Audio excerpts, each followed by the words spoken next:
Welcome to the Good Life Podcast. My name is Tyler King. I'm one of the ministers here at North Mac, and we are picking up with our series called Works of Faith. Today, I've got Levi Saylor in the studio, and Levi is a recent graduate of the Bear Valley Bible Institute, and he has just wrapped up his studies there, officially graduated last week, and so thankful to have him in the studio. So we're going to hear a little bit about his experience at Bear Valley and some of the plans moving forward and kind of what that whole experience was for him. Levi, how are you? I'm good. Yeah, about a week ago, graduated. Been trying to move back. Moved back about last Tuesday, and just been trying to get settled in, plugged in here. So that's been fun, exciting. I'm excited to. It was a good time at Bear Valley, but I'm glad the rigorous study is over. A lot of people think everyone thinks that their study is hard, but specifically Bear Valley, doing 4 years worth of education in 2 is exhausting. And so I'm glad it's over. I'm going to miss a lot of the people there. Don't miss the school, miss the people for sure, the schoolwork. So, but glad to be back here and plugged in and trying to serve where I can here at the local church. So. Yeah, so Bear Valley, for those who aren't super familiar with the school, this is the same school that last week Grant Morgan we talked with about how he's kind of managing the school in South Sudan. So all of it started with the Bear Valley School in Denver, and the eldership at that congregation, the Bear Valley Church of Christ, decided in 1965, well, why don't we create our own school, and instead of focusing all of our efforts on foreign missions, why don't we consider how we can help the church here in America? And while they didn't neglect foreign missions, they still supported missionaries who are abroad in different countries. They had a very wise vision to say, what can we do here in our own backyard? And so they created what's now known as the Bear Valley Bible Institute. And they decided that they could take a 4-year education and cram it down into 2 years, which means just a much more rigorous schedule. Students are in class from 8 a.m. until about 4 p.m., and then there's, quite a bit of homework after those school hours as well. And I mean, when you're a student at Bear Valley, it's just basically nonstop studying and learning. And part of that is really cool because 2 years goes by in a blink. I remember when you were just headed to Bear Valley, you had wrapped up the 1-year internship here, you were headed to Bear Valley, and you're like, I don't know if I want to do 2 more years of study. And now it's over. I mean, it goes by in such a blink. And when I worked at Bear Valley for those 6 years, I would always encourage prospect students, 2 years sounds like a lot of time. It's really not. It goes by so quickly. So excited to hear about your experience now that you've completed it. You've gone through the full 2 years. You've had some of the classes. Let me just start off by asking the question, was Bear Valley, did it meet your expectations, or did it go above your expectations or even below your expectations now that you look back at your 2-year experience there? That's kind of hard to answer because I don't know what I was expecting necessarily, but I would say it surprised me in what I expected, I guess. I first granted, the school has gone through a lot of change too recently. When you started, Denny was still the president, right? Yeah. And then when you ended, Wayne Jones was the president. Yeah. So that's a big change. Yeah. I think the first, I think I had gotten there and only been there like half a year to maybe a year before Wayne stepped in. And so there was a lot of when you go somewhere where there's a lot of transition, it's kind of hard to nail it down because you can't really nail down where the school's at. It's moving with you. They do these exit interviews, and I was told by previous students, like, hey, kind of take note of things throughout the year, and then that way you can kind of help the school improve later on. And half of the stuff that was in my exit interview, I couldn't say anymore because by the second year that I was there, they had already been fixed. And so just things are changing a lot there at the school. But yeah, it's a great program. It's very rigorous. Like you said, there's a lot of homework. So I remember they take the 16-week classes and cram them into 8 weeks. So you end up doing 4 semesters a year. 4 quarters is what they call them. And I remember there was one quarter we had like 150 memory verses. Oh, wow. Over 8 weeks. And if you math that out, that's more than a memory verse a school day. Yeah. And so it ends up being it's a very rigorous program. But I'm very thankful that I went. I think for me, even though I may not plan on going into ministry, for my future. I think preparing men and growing men into faithful Christians is what that school kind of specializes in. It's not just teach Bible, shove Bible down your throat, no facts. It really is a school that helps you grow. And I think that's what was shocking to me about what I wasn't expecting. I mean, you look back and you grow, and that's cool. But I was not expecting the growth that I experienced there at the school, and I'm thankful for it. So yeah, I remember when I was a student. So I went through the school in 2015 to 2017, which it seems like the school is always in a state of transition. They're bringing in new instructors, they're changing schedules, and just kind of perfecting what they've already got established. And I remember I walked in with basically little to no Bible knowledge. I mean, I was a terrible youth group kid. I was one of those youth group kids who only wanted to hang out when the fun stuff happened. And then when it was like serious Bible study time, I could care less. And I just remember going through Bear Valley and thinking, man, I don't know enough to even enroll in this school. And someone had told me, like, in some ways, that's almost a blessing that you're coming in without all of that baggage and you're just starting with a clean slate. I mean, it also works out for people who know their Bible as well. The school has actually had multiple preachers leave the pulpit, go to school for 2 years, and then come back. And that's what one of my good friends, Corey Sawyer, said. He had been preaching for, I think, 30 years or something like that. Oh, wow. And yeah, he had been preaching, I think, since he was like 13. And when he was in his 40s, he decided, we're going to pack up my family, move from Tennessee. He owned a monument company. So he sold his business in Tennessee, sold his house in Tennessee, moved to Colorado, went to school for 2 years. And then when he got out of school, he said, I looked at all my sermons and I just started throwing them away. He said, I can't preach these sermons. They're not what I want them to be. And so he's now preaching back again in Martin, Tennessee. So still in the same area. And now he's a teacher. He's an instructor, yeah. And it's just amazing when you think about Bear Valley and the spectrum of students. And so here's me. I was raised in the church, but I was not knowledgeable in Scripture. And they put you in. And I don't know if you ever had one of these experiences while you were at school, but sometimes you don't realize how much you're learning until you use it. And I remember complaining to one of my instructors, like, you're just making us memorize so much, and this is ridiculous. You're expecting way too much from us. And then that summer, I had a couple speaking engagements just because I was a student. And when I was putting lessons together, I thought, wow, I am learning. And it was like when you're in school, you don't realize you're learning and you see assignments and it's frustrating. And then all of a sudden you get out and you're like, okay, like that, it's sticking, like it's helping. Yeah. And like, I kind of experienced that too. Like putting lessons together always felt like, I don't want to say a chore, that's a strong word, but a lot of work, right? You had to study. And like coming from OC, and I'm not here to talk bad on any Bible program, but compare 60 hours of Bible to 128 hours of Bible, 60 hours over 4 years versus 128 over 2. And I remember getting out of OC, and it was always hard to kind of figure out, okay, what is this text saying? How do I know the background? All that stuff. And then I remember teaching after a year at Bear Valley, and like that just came to my mind. Like I didn't even have to go and study and find it. Like I knew where it was and what it was just from the study over a year, and then 2 years of that. Just really, really a great school. Really good material that they teach. Well, and you think about it too, like, I don't know, as a college minister, I go to several different campuses, whether it's OU or OC or OCU or UCU. I mean, you go on with all the acronyms of O's and U's, and you eventually will run out. But the college schedules are all over the place. I mean, you as a college student may have a class at 8 a.m. You may not have a class until 1 p.m. And your class schedules are all spread out. Some classes you only meet once a week. Most of them are once a week. Some of them, if you're lucky, you get 2 a week. Whereas Bear Valley, they follow that Monday, Wednesday, Friday schedule and that Tuesday, Thursday. So you're getting these 3-hour-long classes or 2-hour-long classes twice a week.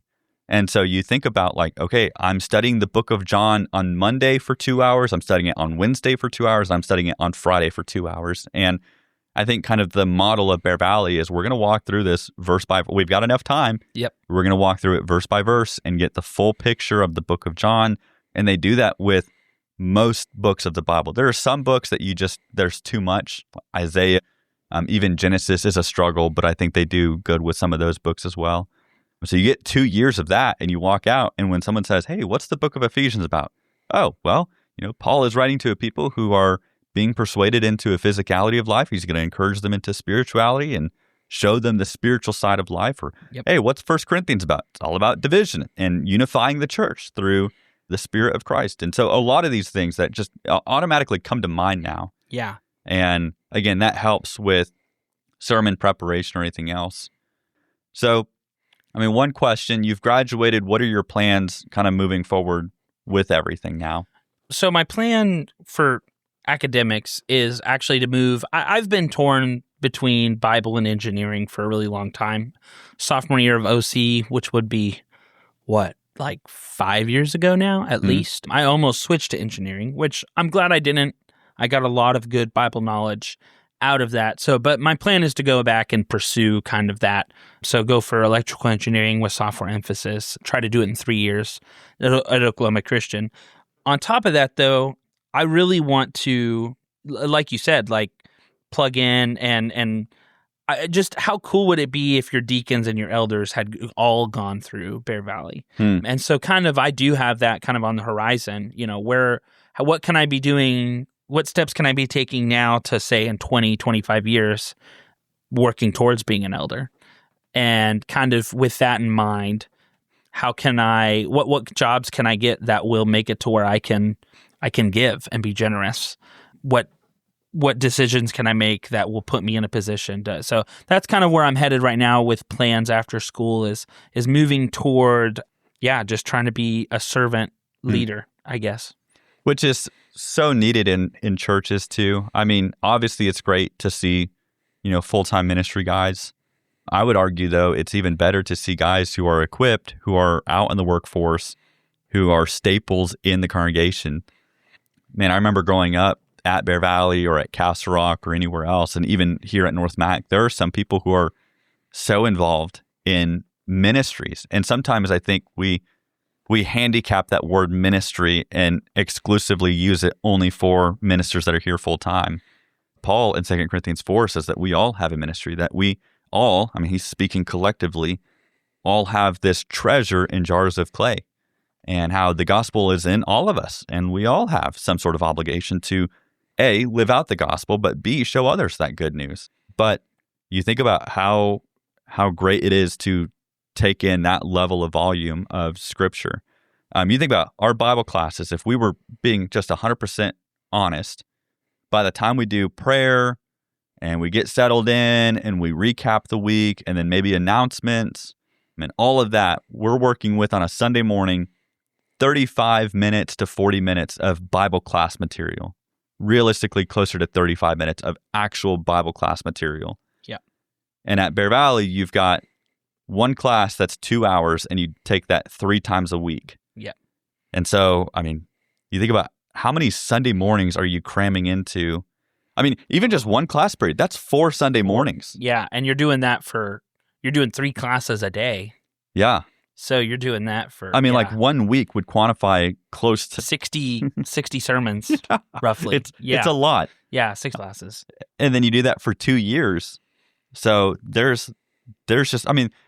people have said it's like drinking out of a fire hose, and absolutely. But, you think about how you saturate yourself in that environment. So speak to me a little bit about, one of the differences, and I think your experience. You had the OC experience where you were in club, you had friends there, but it's a much, much bigger campus. Oh, yeah. It's hard to see friends all the time, whereas Bear Valley, it's almost like boot camp. You're there with those people all the time. Whether you want to or not. Right. Yeah, for 2 years. So, kind of talk to me a little bit about your experience at Bear Valley outside of the classroom, or even just like with your classmates, some of the friendships that you developed there. Yeah, I think that's one of the strengths actually of Bear Valley is the fact that you're there all the time. It's easy to hide your flaws when you can choose when to be seen. I can go to class for an hour, put on a good face, go back to my dorm room. Nobody knows. Nobody's any wiser. Yep. You can't do that at Bear Valley. Yeah. You're there together. Assuming even if you eat by yourself for lunch, you're still there together for 7 hours of the day. And then like you're doing homework after that. If you stay at the building, which a lot of people will do to finish up homework before they go home, just because it's hard to want to do homework after you've been there, and then like you go home and change and you're like, I'm done. It's hard to get over that motivational hump. So yeah, and then you usually are, especially if you're a single guy, you're living with other Bear Valley students because they don't have dorms. Yeah, like everyone shares an apartment. Like 4 guys will share an apartment. And so you're there together all the time. You're seeing each other all day. And that exposure to each other's flaws also builds, I think, a certain level of intimacy and accountability into the school that I think helps. I think helps with the personal growth. And so some of my best friends were my roommates. Yeah. Some of my best friends are from sitting in class all day and then spending the evening gaming with them. Yep. And just being around each other 10, 12 hours a day. For introverts that are listening to this, that probably sounds terrible. Yeah. But again, you do that with 3 or 4 people, and you can kind of just really see a lot of growth looking back at that. Yeah. Some of my best friends are from Bear Valley. I remember when I first showed up as a student, they do the big like orientation. You get to meet all your classmates. You go, all right, this is who I've got for the next 2 years. And I'm coming in from a welding background. Like I was in the blue collar work field. And then I come in and I see a whole bunch of homeschool, like they don't know how to do anything with their hands. They just, sit in front of a computer all day. I was like, oh man, I'm going to hate my my classmates. And those students turned in from classmates to like my best friends. And still, I mean, that's one of the big reasons why we're here in Oklahoma is because that's where a lot of my friends are from. And when we graduated, we call it the Bear Valley Blues because you're with those people all day, every day, including like Sunday morning. Everyone worships at Bear Valley. And a few people preach out here and there. But Saturday, you're still sometimes even doing it. So it's like you're seeing these people all day, every day for 2 years straight. And you're studying the same things together. Like that's the other thing about college and the difference about Bear Valley is with college, you may have a class with one friend and then another class with a totally other set of friends. Yeah. In Bear Valley, it's like you're in the same classes with these same students for 2 years. Learning the same straight. things. Yep. Yep. And so like studying sessions and all that kind of stuff. It's just such a unique and interesting atmosphere to be in. And for a lot of guys, you would graduate and there was just a sense of like, oh no, that's over. Like, now what? And then you just have to trust God that he'll open up some doors and you have to be courageous enough to walk through those doors. I remember you were talking a little bit of the schedule at Bear Valley. I was single when I went through Bear Valley, and I remember I would, sit through classes 8 to 4 p.m. I'd go home. I would sleep for 2 or 3 hours, and I'd wake up at like 8 p.m. and I would eat dinner, and then I would study. And then at like 1 a.m., I'd go back to sleep, and then I'd wake up at like 4 a.m., and I would study for like a couple more hours, and I would take a quick nap. I mean, it was a really weird schedule, and that is not recommended. And I had several instructors tell me, Tyler, please don't encourage other students to do that. They're happy that it worked for me, but it wasn't good. But it's such a neat, like, just because you're done with the school day, now you go back and you almost like double down on the things that you've learned, and that helps create. I just think about the learning environment and how much so many of us would love to go and, be with Jesus as an apostle. And you think about you're watching him do all these miracles all day, every day. And to some degree, Bear Valley is as close as it gets to that type of environment of you're there with him every single day and you're watching him, you're learning from him, you're listening to him. And it just creates such a neat culture among people.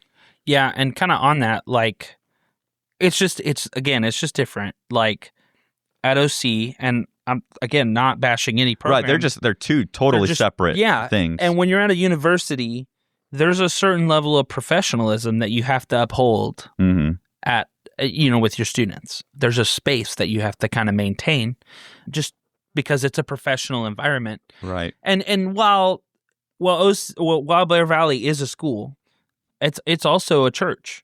And so you see these instructors, you see these men on Sundays, they're your shepherds, they care for you.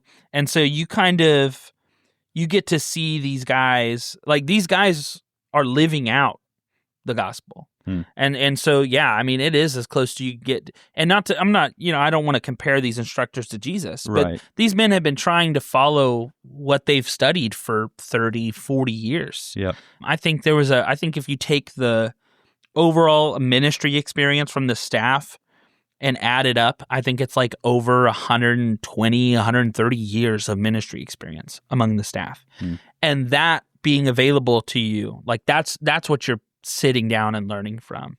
And so it's really cool to kind of experience that. And yeah, I mean, you grow. There's hard teachings sometimes. Sometimes there's hard lessons you have to learn, and the instructors will be gentle with you in that. But yeah, I mean, it really is a blessing to be there.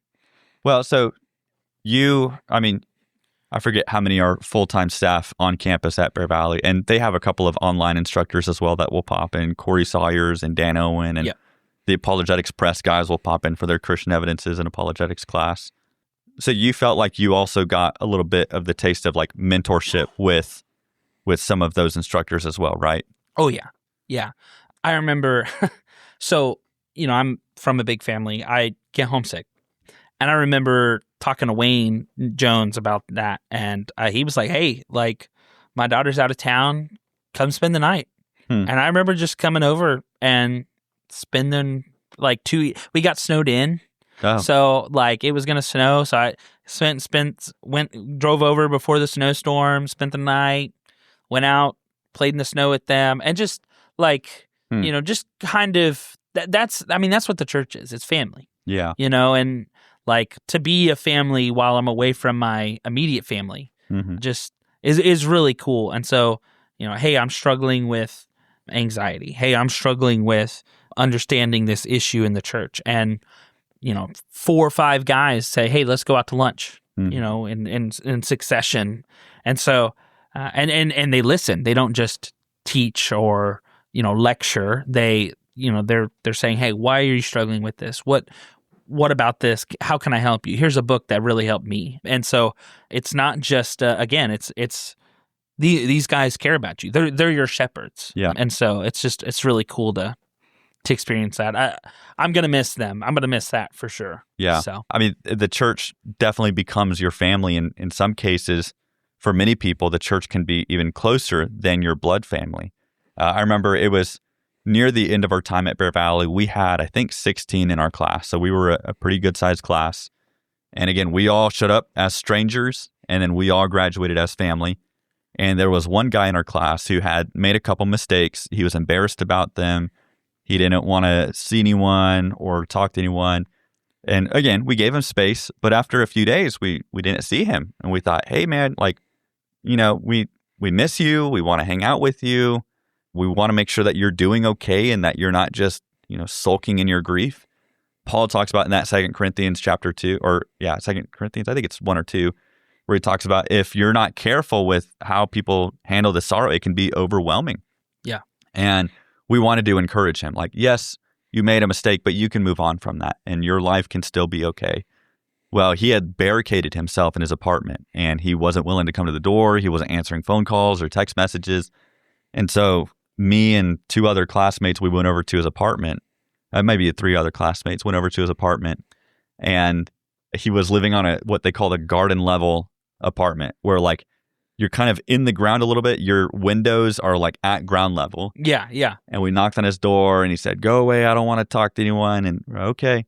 Well, then I see one of my friends who, I won't say any names, but I see one of my friends, and he's peeling back the window into his apartment, and he's sliding himself into the apartment complex.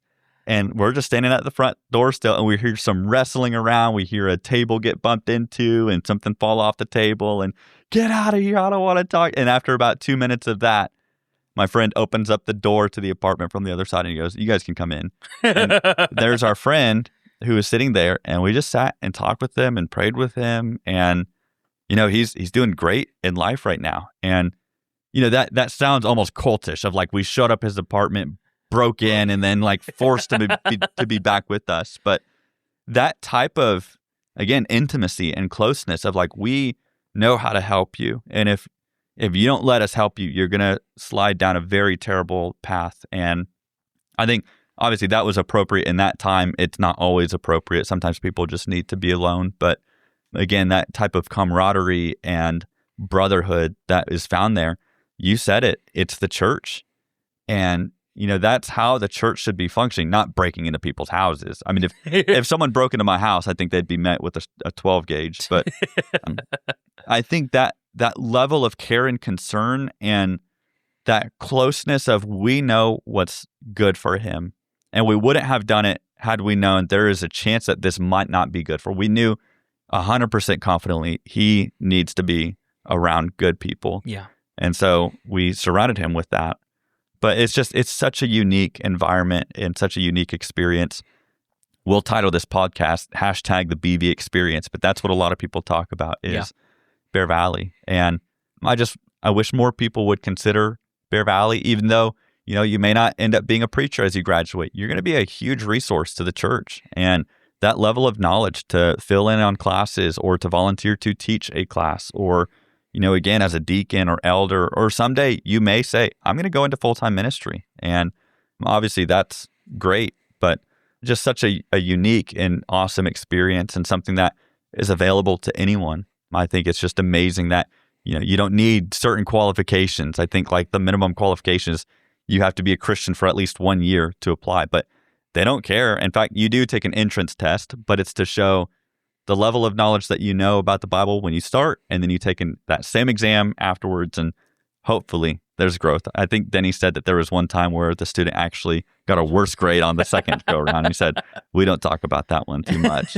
but great catching up with you. Great hearing some of your plans and some of your experience. It's interesting how, North Mac supported you through those 2 years, but it's one thing to sit down and get to hear about those 2 years. And again, from your side, it went by fast. From our side, it went by fast. And so welcome back to Oklahoma City. Yeah, it's good to be back. I'm excited. Well, thank you for everyone who tuned in and was listening. And if you're interested about Bear Valley, you can just go to the website, wetrainpreachers.com. Until next time, adios.